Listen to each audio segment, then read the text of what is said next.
Muy bien, hermano, vamos a seguir con nuestro estudio.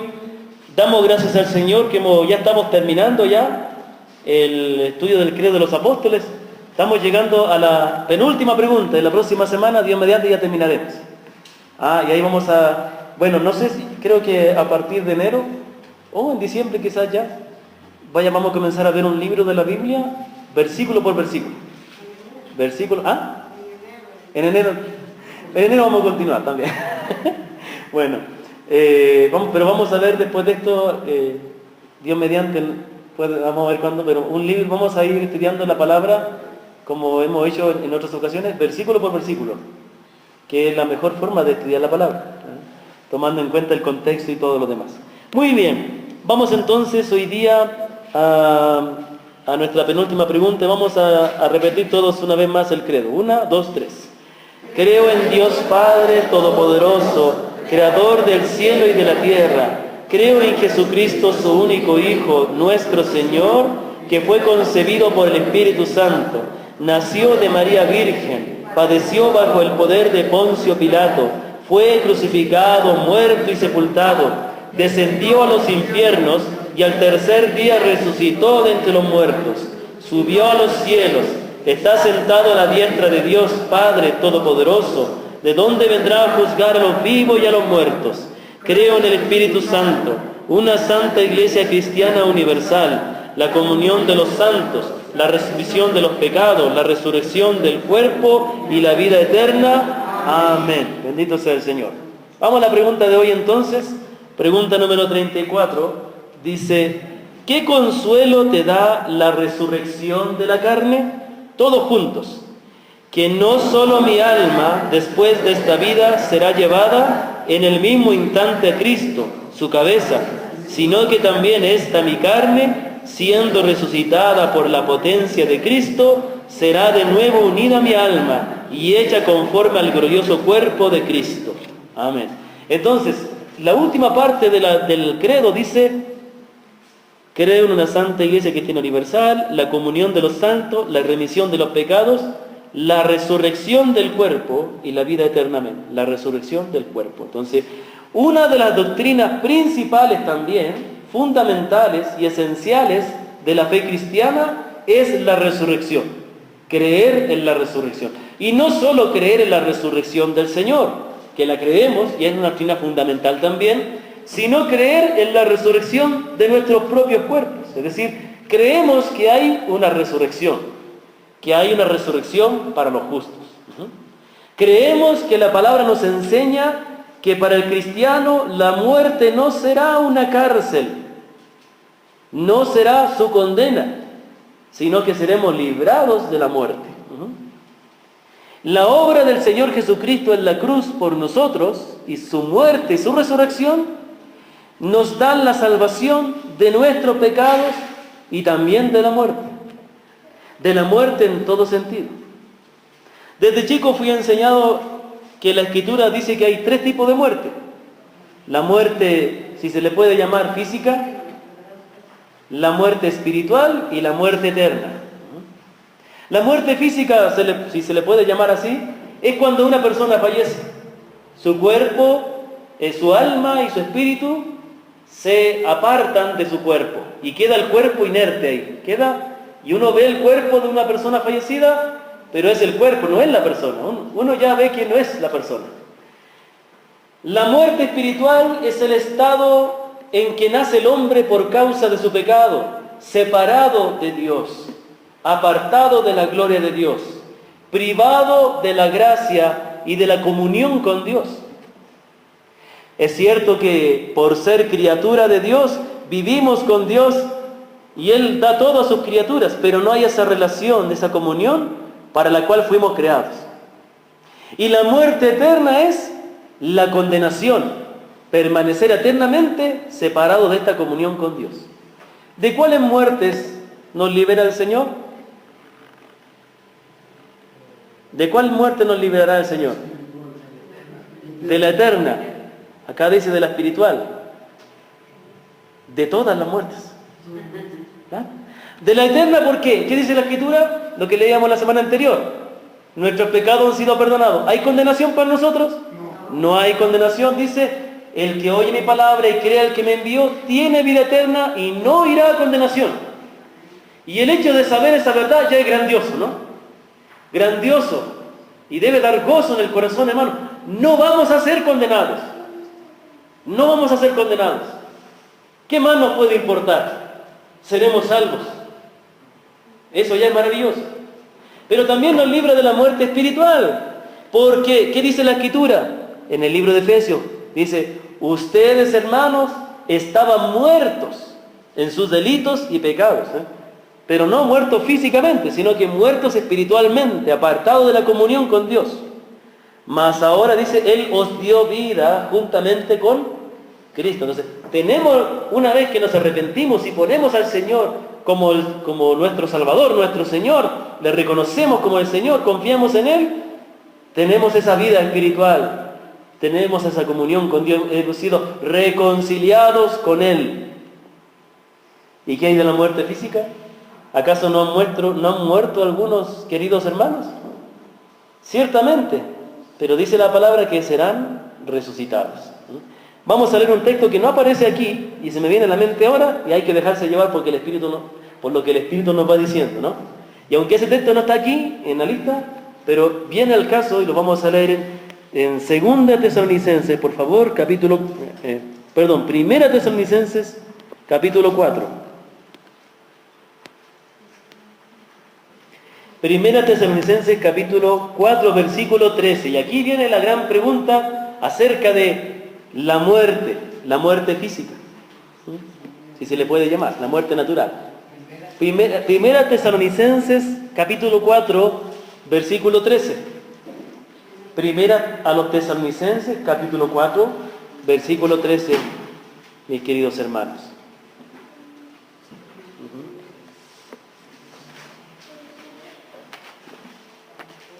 ¿Bien? ¿Se durmió? Ah, ya. Si quiere pintar, ¿tú sí? Muy bien. Dice versículo 13, el apóstol Pablo escribiéndole a los tesalonicenses, a los creyentes que vienen en Tesalónica. Ellos estaban preocupados porque ya les fue predicado el Evangelio y se les dijo que el Señor pronto volvería. Pero el Señor no volvía y ya estaban muriendo algunos hermanos. Y ellos estaban preocupados por los hermanos que murieron. Ellos no alcanzaron a la venida del Señor. Esa era la tristeza de ellos, la confusión. Nuestros hermanos cristianos ya están muriendo y ellos no van a alcanzar la venida del Señor.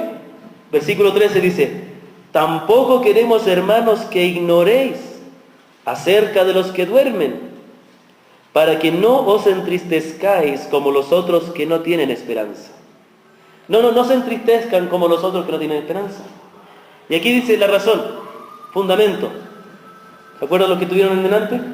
¿Por qué el apóstol Pablo dice que no se entristezcan? Y aquí en el versículo 14 dice, porque si creemos que Jesús murió y resucitó, así también traerá Dios con Jesús a los que durmieron en Él. Entonces, ¿qué está diciendo el Señor? Está diciendo que no debemos estar tristes por los hermanos que ya murieron, porque si creemos que el Señor resucitó, Él va a traer con Él también a los que murieron en Él. Y mírenlo como dice, a los que durmieron en Él. ¿Se acuerdan que el día domingo, en la lectura de la Cena del Señor, decía que tenemos que examinarnos para no tomar la cena indignamente? Y que algunos, por tomar la cena indignamente, están enfermos, debilitados, y otros duermen. No significa que se quedaron dormidos en la casa. Hay algunos que sí, por eso llegan tarde a la iglesia. Sino que están muertos, pero esos que murieron por tomar la cena indignamente son creyentes, son hijos de Dios. Fueron disciplinados. No murieron como los impíos.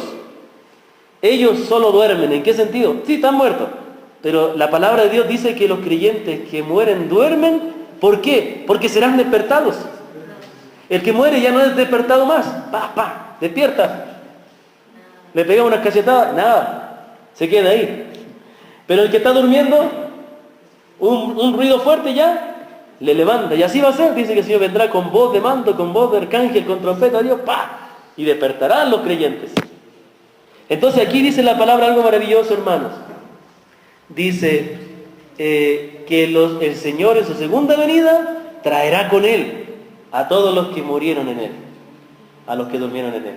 Qué maravilloso, ¿no? El Señor nos liberará de la muerte, nos liberará. Por eso dice, por lo cual decimos esto en palabra del Señor, que nosotros que vivimos, que habremos quedado hasta la venida del Señor, no precederemos a los que durmieron. Nosotros no estamos más adelantados, digamos que ese Señor viniera ahora, digamos que el Señor viniera mañana. Nosotros no estamos más adelantados de los hermanos que murieron antes. No es que nosotros vamos a estar primero que ellos, no. Porque el Señor mismo con voz de mando, con voz de arcángel y con trompeta de Dios, descenderá del cielo y ¿qué pasará? Los muertos en Cristo resucitarán primero. Y luego nosotros, los que hayamos quedado, seremos arrebatados juntamente con ellos para recibir al Señor en el aire y así estaremos para siempre con el Señor. Por lo tanto, alentados nosotros con estas palabras, etcétera, etcétera, etcétera. Entonces, ¿qué nos dice la Escritura claramente? ¿Qué nos dice la Escritura? Que el Señor liberará de la muerte a los creyentes que hayan muerto. Entonces, no tengamos temor a la muerte, que seremos librados. Pero por otro lado, sí, hermanos, yo le tengo temor a la muerte, pero no a la muerte en sí, sino al hecho de cómo voy a presentarme delante de Dios.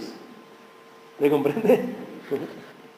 Yo les decía a los hermanos que la palabra de Dios dice en un pasaje que leímos hace un rato cuando estábamos dando la capacitación a las 5, decía, el fin de todas las cosas se acerca.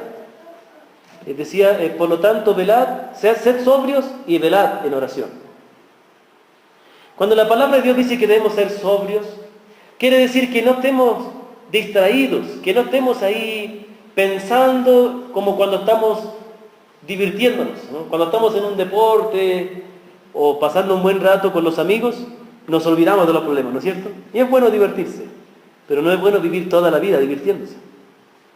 Digamos, ¿es correcto que un joven, una señorita, pase todos los días solo pensando en divertirse y no piense en sus responsabilidades?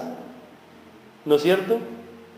Entonces, de la misma manera, los creyentes tenemos que vivir conscientes de que tenemos que presentarnos delante de Dios. Yo les decía a los hermanos que yo doy gracias al Señor porque Él es el que me da la paz y Él es el que me da el gozo y la fortaleza. ¿Pero por qué me da su paz, su gozo y su fortaleza? Porque he estado perturbado. ¿Me comprende? Pregunto, ¿alguien que nunca ha pasado necesidad económica puede decir, doy gracias que el Señor me ha provisto? ¿Quién es el que da gracias por la provisión de Dios? ¿Aquel que ha pasado necesidad? ¿Me comprende? Entonces, ¿quién es el que dice, doy gracias porque Él me da el gozo y la paz y la fortaleza? Uno que ha pasado perturbado. Y yo paso perturbado. Yo paso llorando por mi pecado, por mis debilidades, por mis luchas, por mis deficiencias, por mis negligencias, que Dios me hace darme cuenta. Pero yo no puedo entender, no es porque yo sea mejor, yo no me estoy sintiendo mejor que nadie, pero yo me preocupo como un padre espiritual, ¿no? Me preocupo de algunos hermanos que viven felices y tranquilos pensando que todo en su vida está bien. Otra cosa es felices y tranquilos porque en nuestra turbación, en nuestra tristeza, el Señor nos da el consuelo.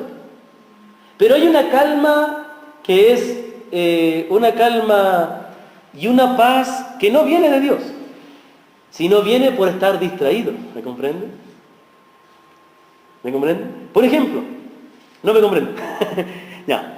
Un joven que se dedica todas las tardes a divertirse, salir con los amigos, no estudia ni trabaja, ¿vive feliz o no? Vive tranquilo. Bueno, en el fondo no es feliz, sabemos, pero se siente feliz, se siente tranquilo, pero no se da cuenta que está perdiendo su vida, ¿me comprende? De la misma manera hay creyentes que piensan que todo está bien, como yo compartía el domingo, ¿se acuerdan del domingo? Les decía que hay hermanos que vienen a la iglesia y piensan que, bueno, por venir a la iglesia, por tener un trabajo, que tienen todo lo que necesitan, le pagan a sus hijos los estudios, está todo bien. Y no lloran por su pecado. Y no lloran por no estar totalmente entregado a Él. ¿Me comprende? A eso voy. Es que tenemos que ser sensibles, tenemos que ser sobrios, entender, hermano, que un día vamos a morir, y es cierto, vamos a estar con el Señor, pero ¿cómo estaremos delante de Él? ¿Entendemos que no somos santos todavía como debiéramos serlo? ¿Entendemos que todavía no aborrecemos el pecado como debiéramos? ¿Entendemos que todavía no amamos al Señor ni estamos entregados a Él como debiéramos? Eso debiera causarnos tristeza. Eso debiera llevarnos a la oración y a buscar en Él la fortaleza y el consuelo cuando miramos nuestro pecado. A eso voy, ¿me comprende? A eso voy. No pensemos que está todo bien, estamos con el Señor, amén, bendito sea el Señor, pero Él también nos va a pedir cuentas. Él también nos va a llamar a dar cuenta de toda nuestra vida. De modo que entendamos esto, nos gozamos que vamos a estar con el Señor, pero a la vez debemos tener temor, porque vamos a encontrarnos con aquel que nos dio todo y nos va a pedir cuenta de lo que hemos dado para Él. Entonces, la palabra bendita del Señor nos enseña que los creyentes seremos librados de la muerte. Entonces, teniendo esta mezcla de temor, pero a través de gozo, temor porque nos falta mucho en nuestra vida, y yo oro para que usted se dé cuenta lo mucho que le falta para que siga orando, siga buscando al Señor, siga creciendo y siga aprendiendo, por favor. Hermanos queridos, yo les quiero ver a ustedes cuando tengan 60, 70 años. Bueno, hay algunos que ya están con los 60, no quiero mirar a nadie. Entonces, cuando tengan 60, 70 años, que sea una persona que siga aprendiendo, y bendito sea Dios por aquellos hermanos de 60 años que siguen aprendiendo. Pero hay hermanos que tienen 40 años y han conocido al Señor de jóvenes y ya dejaron de aprender. ¿Te comprenden? Dejaron de aprender. No, hermanos, tenemos que crecer, porque un día vamos a encontrarnos con el Señor. Tenemos que ser sobrios. Muy bien, entendiendo ese temor, también ahora vamos a ver el gozo y la paz de saber que el Señor nos librará de la muerte. ¿Fuimos creados para vivir como espíritus o fuimos creados para vivir como hombres y mujeres? No, fuimos creados para vivir como espíritus. Fuimos creados para vivir como hombres. Entonces, aquí hay algo importante. Muchas veces se piensa que la eternidad será solamente un estado espiritual y no material. Les voy a comentar una anécdota. Hay un hermano muy querido, somos como amigos, no tan amigos, pero somos conocidos, porque somos cercanos. Entonces, una vez estuvimos en un campamento juntos, y él predicó y yo prediqué. A los dos nos invitaron a predicar. Entonces, un día hicieron una mesa y pusieron al hermano que es como anciano, que como pastor, que estaba a cargo del campamento, de organizar el campamento, lo pusieron a él, me pusieron a mí y a otro más, no me acuerdo quién era, a responder las preguntas de los jóvenes, algo muy bueno. Y uno de los jóvenes preguntó cómo iba a ser el cielo. Entonces este otro amigo mío le dijo, bueno, el cielo va a ser un estado espiritual, no vamos a comer, no vamos a hacer esto y lo otro. Entonces una vez que él terminó toda su charla, yo dije, perdón hermano querido, le quiero mucho, pero estoy en desacuerdo. ¿Por qué? Porque al leer las Escrituras dice que nosotros nos espera un cielo nuevo y una tierra nueva. Y que resucitaremos con un cuerpo. Y que nuestro cuerpo será semejante al Señor, dice la Biblia. ¿Y qué hizo el Señor cuando resucitó? Se presentó a los 12. ¿Y qué hizo? Y comió. Y no solo comió, preparó comida también, dice la Escritura. Claro, le dieron un pescado y comió cuando se presentó ante los discípulos. Pero cuando estaba en la playa, ¿qué hice? Cocinó para ellos. Bueno, yo no sé si vamos a comer carne allá o no. Creo que no, porque no va a haber muerte. Pescado, no sé. Eso no importa. Pero fuimos hechos con un cuerpo, ¿o no? ¿Y el cuerpo necesita comer o no? Claro, vamos a vivir eternamente, pero en el Edén, ¿había muerte antes de que el hombre pecara? No. Pero Dios le dijo que comiera o no. ¿Para qué dio los frutos? ¿Para qué son los frutos del árbol? Para observarlos, para ponerlos de adorno en la casa. Para hacer, no sé, para comerlos. ¿Me comprende? Y el hombre cuando fue creado era vegetariano. Después vino la comida de la carne, después. Entonces, nosotros nos espera, fuimos creados para vivir en un cuerpo, fuimos creados para tocar, para palpar, para oler, para mirar, para oír, gracias. para sentir, para amar a Dios por sobre todas las cosas. Entonces la muerte no es nuestro estado final. La muerte, que es la separación de mi parte inmaterial de mi parte material, ¿me entienden? Esa no es la forma de vivir por la cual fuimos creados y no es la forma en que viviremos en la eternidad. Fuimos creados para vivir en un cuerpo y en un cuerpo viviremos. Por eso es la resurrección. La resurrección es volver al cuerpo. Pero no es, la resurrección nuestra no será como los que resucitaron, como los que el Señor resucitó cuando Él anduvo en la tierra. Por ejemplo, resucitó a Lázaro, ¿cierto? ¿Y alguien ha ido a ver a Lázaro para preguntar cómo fue eso? ¿Por qué no? Porque volvió a morir. Él no resucitó con un cuerpo incorruptible, resucitó con el mismo cuerpo que tenía, o sea, con el cuerpo de la misma forma que era. ¿Me comprenden? Pero nosotros resucitaremos con un cuerpo incorruptible, dice la palabra. Un cuerpo glorificado, dice la palabra. El mismo cuerpo, pero glorificado. Será transformado. No me pregunten cómo, los detalles, si tenemos la misma apariencia, si seremos más jóvenes, más viejos. No me pregunte eso porque no lo sé. Lo único que sé es que seremos resucitados con un cuerpo glorificado. Nuestro cuerpo será transformado, glorificado e incorruptible. Amén. Y viviremos en un cuerpo, y comeremos, y beberemos, y tocaremos, y correremos, jugaremos. Viviremos con el Señor, y Él vivirá con nosotros. Amén. Entonces, eso de andar por los aires tocando un arpa, eso es mentira. Tan aburrido no va a ser. Va a ser algo maravilloso. ¿Me comprende? Si aún, hermano, mire, para el creyente, para el que tiene a Dios y sabe que sus pecados han sido perdonados y sabe que el Señor le guarda en todo momento, este mundo caído y maldito por el pecado puede resultar hermoso porque vivimos con el Señor. ¿Cuánto más será ese cielo nuevo y tierra nueva, incorruptibles? ¿Me comprenden? Porque esa tierra nueva será incorruptible también. Hasta ahora, hermano, no hemos visto lo que vamos a hacer. Hasta ahora hemos visto un mundo corruptible. ¿Ah? Si aún es hermoso este mundo o no es hermoso, la creación. No estamos hablando del gobierno, no estamos hablando de las personas, estamos hablando de la creación. Es hermosa, pero es maldita, está maldita, por causa del pecado. ¿Cómo será? ¿Cómo será esa tierra glorificada, esa tierra incorruptible? El caso de Elías. ¿Ah? Sí, fue llevado en un carro de fuego, pero ese es otro tema. Pero bueno, Elías y también a Enoc no vieron muerte, el Señor se los llevó así tal cual. Nosotros también seremos llevados si es que alcanzamos a la venida del Señor. Pero si morimos, seremos resucitados. Bueno, vamos a leer algunos textos de la Escritura. Primero dice aquí, el catecismo acá dice, ¿qué consuelo te da la resurrección de la carne? ¿Qué consuelo te da, hermano, la resurrección de la carne?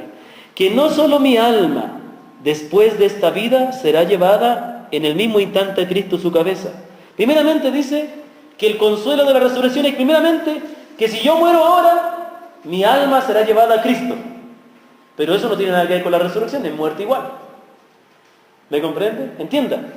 Nosotros morimos como creyentes, dormimos en el Señor, ¿no es cierto? Morimos en el Cristo. Si morimos, nuestra alma será llevada a Cristo. Eso tenemos que tener en primer lugar. Pero eso no es el resultado final. Cuando venga Cristo, aquí dice, siendo resucitada, dice, sino también esta mi carne, mi cuerpo, siendo resucitada por la potencia, por el poder de Cristo, será de nuevo unida a mi alma y hecha conforme al glorioso cuerpo de Cristo. Aquí dice tres cosas. Primero, tenemos el consuelo de que si morimos, nuestra alma va a ir a Cristo. Segundo, cuando Cristo venga con su poder, volveremos a la vida y nuestra alma volverá a nuestro cuerpo, pero seremos transformados en la imagen del Hijo. ¿Sí me entendieron las tres cosas? Si morimos, nuestra alma irá a Cristo. En la resurrección, nuestra alma volverá a nuestro cuerpo. Y tercero, nuestro cuerpo y todo nuestro ser seremos transformados a la imagen del Hijo. Muy bien, vamos a ver primero un texto, Lucas 16:22. Lucas 16, 22. Dice la palabra, dice el Señor hablando del rico y Lázaro, dice, versículo 19, había un hombre rico que se vestía de púrpura y de lino fino, y hacía cada día banquete con esplendidez. Había también, mire, por favor, cuando dice que se vestía de púrpura, ¿sabe el color púrpura o el color azul de los tzitzits? ¿De dónde los sacaban? De unos caracoles que había en esa época. De modo que vestirse con esos colores era porque tenía mucho dinero. Porque de la cáscara del ¿cómo se llama? Del caparazón del caracol sacaban ese tinte azul. Y era difícil sacarlo, ¿me comprende? O era púrpura, porque lo sacaban en la noche y cambiaba de color. O sea, a la noche, en el día salía azul, en la noche salía... Algo así era, pero era difícil. Sacaban de un caracol que ya no está, ya se extinguió. Entonces se vestía de púrpura y de lino fino y hacía cada día banquete con esplendidez. Cada día hacía banquete en su casa. Cada día tenía unas buenas comilonas. Su parrillada ahí, su cuisito, todos los días. Pero dice también, había también un mendigo, es decir, que bebía de lo que pedía de la gente. No tenía él, pobrecito, nada que comer. Llamado Lázaro, que estaba echado a la puerta de aquel lleno de llagas, y ansiaba saciarse de las migas que caían de la mesa del rico, y aún los perros venían y le lamían las llagas. Aconteció que murió el mendigo y fue llevado ¿a dónde? Por los ángeles al seno de Abraham. Y murió también el rico y fue sepultado. Y el rico fue al Hades, dice la palabra después, que fue al Hades. Entonces dice que aquí no dice, se da por sentado que el mendigo era creyente y que el rico no, pero no dice la Escritura porque no es el centro de lo que quiere decir. El centro está hablando de lo otro, el propósito es otro. Pero ¿a dónde fue llevado el mendigo que supuestamente lo más de seguro que era un creyente? Por los ángeles al seno de Abraham. El seno de Abraham quiere decir, Abraham se le llama el padre de la fe. Es nuestro antepasado espiritual. ¿Me comprende? Él está, ¿dónde? ¿Dónde está Abraham? En la presencia del Señor. Y ahí dice que los ángeles tomaron su alma y se lo llevaron al seno del... como los folletos chics. ¿Se han visto los folletos? Se llaman los folletos chics, son historietas para evangelizar. Ahí siempre el dibujante que predica muy bien el evangelio con esos dibujos, pone a los ángeles llevando a las almas de las personas, y así es. Dice que los ángeles llevaron a su alma al seno de Abraham, al paraíso, a la presencia de Dios. Bueno, y la historia ustedes la conocen. Dice,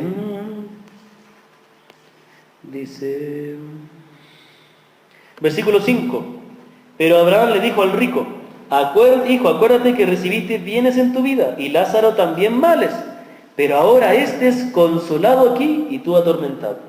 Dice que el mendigo Lázaro era consolado. Él era consolado de todo su padecimiento, era consolado. Recibía consuelo. Es decir, que en la presencia del Señor estaba siendo tratado con amor. Le estaban consolando, Él se estaba consolando ahí de todo. ¿Me comprenden? Qué maravilloso. Entonces, ahí aprendemos algo, ¿no? Cuando morimos los creyentes, vamos al seno de Abraham, a la presencia de Dios, y ahí seremos consolados. Porque si Él fue consolado, nosotros también hemos de ser consolados, ¿no? Claro. Lucas 23. Lucas capítulo 23, mis queridos hermanos, por favor. Versículo 43. A ver, vamos a ver. Sí, aquí dice, ¿se acuerdan? Cuando el Señor estuvo crucificado, habían dos ladrones, o dos malhechores, más bien dicho. El ladrón bueno y el ladrón malo. No eran malos porque era ladrón. Pero el ladrón que se arrepintió, versículo 42, le dijo a Jesús, acuérdate de mí cuando vengas en tu reino. ¿Y qué le dijo el Señor Jesús? De cierto te digo, ese de cierto es amén, amén, amén. En verdad, te aseguro, Esto es muy ciertamente te digo, que hoy estarás conmigo en el paraíso. Hoy estarás conmigo en el paraíso. ¿Con quién iba a estar el ladrón que se arrepintió? Con el Señor en el paraíso. Iba a estar con el Señor ahí. Entonces, hermano, mire, la muerte viene por causa del pecado, pero por la gracia del Señor Jesucristo, la muerte es algo maravilloso para el creyente. ¿Cuánto más será la resurrección? Si el morir con Cristo es hermoso, ¿cuánto más será el vivir con Cristo en la cielo nuevo y tierra nueva? Entiendan, lo que yo quiero que entiendan. ¿Es maravilloso que Lázaro fuera al seno de Abraham? Sí. ¿Es maravilloso que el malhechor que se arrepintió esté con Cristo en el paraíso? Sí. Pero eso no es nuestro propósito. Eso no es nuestro destino final. Eso no es lo mejor. Lo mejor es estar en cielo nuevo y tierra nueva con Cristo, viviendo con Cristo. Hermano, mire, si solo nos quedáramos con que si morimos vamos con Cristo, ya eso es maravilloso, es glorioso, indescriptiblemente gozoso. Ni hablar de lo que será vivir con Cristo en cielo nuevo y eterno. ¿Entendemos la grandeza? Pensemos un momento, hermano. La muerte es un mal. Si el mal del creyente, que es su muerte, es glorioso, ¿cuánto será más gloriosa y maravillosa la eternidad en cielo nuevo y tierra nueva? Entendamos la grandeza de la palabra, meditemos, comprendamos. Es más grande de lo que pensamos. Hay que darle el valor a la Escritura que le da. No es cualquier cosa. Muy bien. También dice Filipenses 1:21. Por favor, mis queridos hermanos.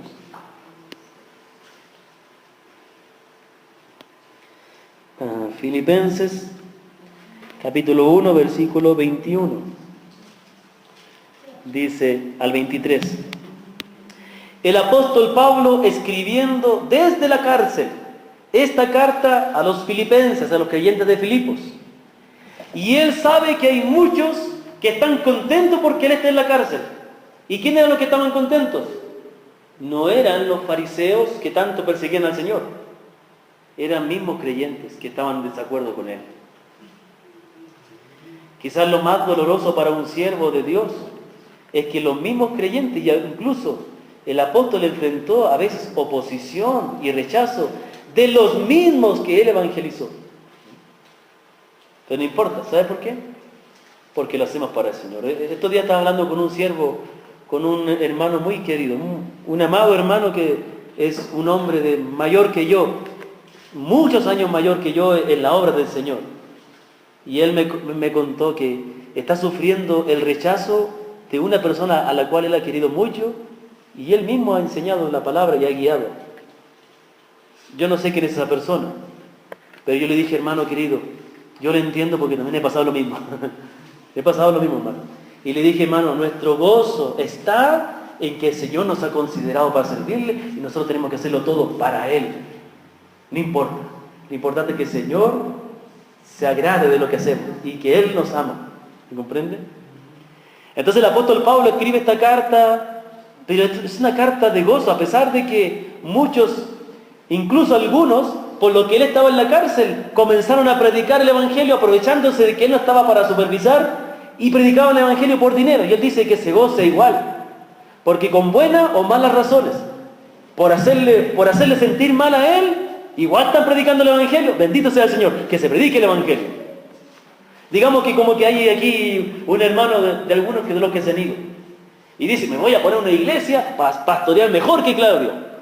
Bien, que predique la palabra, así diría el apóstol Pablo, ¿no? Me alegro de que se predique la palabra. Por motivo equivocado, no importa, el Señor lo juzgará, pero que predique la palabra, y ese es el gozo nuestro. Esa es la actitud de él. Esa es la actitud que voy a tener yo también. Entonces, dice aquí, y aquí él expresa su deseo él sabe que va a morir. Él tiene el presentimiento, el Señor le está de alguna manera anunciando de que él va a morir, y de hecho, tiempo después murió. No recuerdo cuánto tiempo después, pero tiempo después murió. Pero mira lo que dice el apóstol Pablo. Dice, versículo 20, conforme a mi anhelo y esperanza de que nada seré avergonzado, antes bien con toda confianza, como siempre ahora, también será magnificado Cristo en mi cuerpo, o por vida o por muerte. Él estaba tranquilo, que si moría o vivía, el Señor iba a ser glorificado por medio de él. Y ese es el punto. Ese es el sentir que debemos tener. Que mi vida sea de gloria a Dios. No importa lo que me pase. Lo importante es que mi vida glorifique a Dios. Eso es lo único que me importa. Hermanos queridos, cuando estemos en la presencia del Señor, entendamos, ahí va a importar todo lo que hemos hecho acá. No importa tanto lo que tengamos que vivir o sufrir. Lo importante es, cuando lleguemos allá, que hayamos hecho todo lo que el Señor quería. No importa, dice Pablo, el Señor, si vivo o muero, lo importante es que el Señor va a ser glorificado en mí. Porque, versículo 21, y esta es una frase maravillosa. Él dijo esto porque realmente lo sentía. Una persona que es capaz de decir esto es una persona que ama mucho al Señor y ha entendido el sentido de su vida. Porque para mí el vivir es Cristo y el morir, ganancia. ¿No? El creyente que ha entendido esta verdad puede estar feliz en cualquier circunstancia.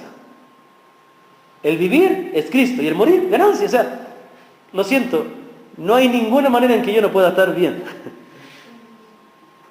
Porque toda mi vida se trata de Dios. Mas si el vivir en la carne resulta para mí en beneficio de la obra, no sé entonces qué escoger, dice. Porque de ambas cosas estoy puesto en estrecho, teniendo el deseo de partir y estar con Cristo, lo cual es muchísimo mejor, pero quedar en la carne es más necesario por causa de vosotros. Aquí dos cosas. Pablo decía, quedarme aquí es más necesario, pero irme con el Señor es muchísimo mejor. Hoy, mi hermano, que entendiéramos esta verdad. Quedarme aquí es necesario por mi familia, pero irme allá es mucho mejor. Quedarme aquí, en la tierra, es mucho mejor, es mucho más necesario para la iglesia. Pero para mí, va a ser mejor estar allá. Eso es lo que dice Pablo. Y lo que podemos decir nosotros, ¿no? Mi hermano querido, no entendemos todavía lo maravilloso que será estar en la presencia del Señor. Como les dije recién, la muerte viene por causa del pecado. Pero la muerte del creyente, aún siendo una breve cárcel, por así decirlo, por Cristo se transforma en una bendición. Es muchísimo mejor estar con Cristo que estar vivo ahora, está diciendo Pablo. Estar vivo ahora y dedicar mi vida a servir al Señor es algo grandioso, pero muchísimo mejor es estar en la presencia del Señor. Que entendiéramos cuán maravilloso es estar en la presencia del Señor. Quisiéramos ir todos para allá. Pero cada uno tiene que ir en el momento en que el Señor le llame. ¿Me comprende? Pero Pablo dice que es muchísimo mejor. ¿Cuánto mejor no será vivir con Él habiendo resucitado? Entonces aquí sigamos leyendo un poco más la Escritura. Y creo que me voy a quedar con un texto más nomás. Solamente voy a avanzar 2 minutitos más. 3 minutitos de mediante. Entonces eso es lo que dice Pablo. Y vamos a ver, y hasta ahora no hemos visto nada de la resurrección. Hasta ahora todos los textos que hemos leído tienen que ver con que es una bendición para el creyente morir, porque va a estar en un lugar mejor, en la presencia del Señor. Siempre decimos eso, ¿no? Cuando muera alguien, ya está en un lugar mejor. Pero esto solo es verdad en los creyentes. Y cuando han muerto algún hermano, hemos dicho eso, pero ¿le hemos comprendido? ¿Comprendemos que cuando un hermano nuestro ha muerto, está muchísimo mejor con el Señor? Pero aún, si estar muerto con Cristo es mucho mejor que estar vivo ahora, mucho mejor será estar resucitado con Cristo en cielo nuevo y tierra nueva. Vamos a leer un texto más y lo dejamos el resto para la próxima semana y terminamos con la otra pregunta, Dios mediante. Job capítulo 19.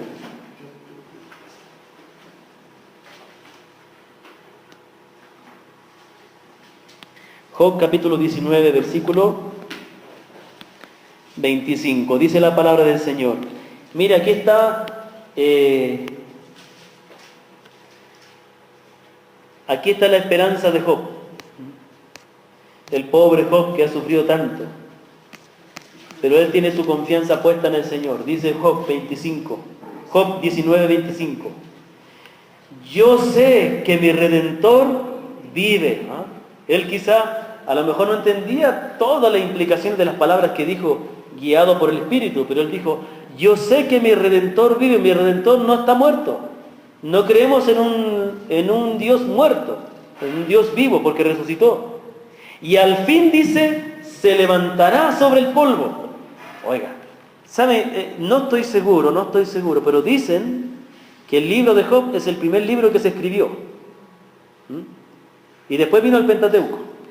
No estoy seguro. Así he escuchado siempre, tendría que confirmarlo, no me he dedicado a estudiarlo con detalle. Pero ciertamente que Job vivió muchos, pero muchos siglos, o quizás miles de años, 2000, 3000, 4000 años, antes de la venida de Cristo. Bueno, no tanto, ya, algo así. Pero él, sin entender lo que nosotros entendemos hoy, él habló de la resurrección de Cristo. ¿Sí? Aquí está hablando de la resurrección de Cristo. Díganme que no es verdad lo que dice que la palabra, que Cristo está en toda la palabra, hermanos. Ahora en el libro de Job está el Señor aquí. Yo sé que mi Redentor vive y al fin se levantará sobre el polvo. Y después de deshecha esta mi piel, en mi carne veré a Dios. Mire, después de deshecha esta mi piel, no dice veré a Dios, dice en mi carne, con mi cuerpo, veré a Dios. Está hablando de su resurrección. Job creía en la resurrección de los muertos.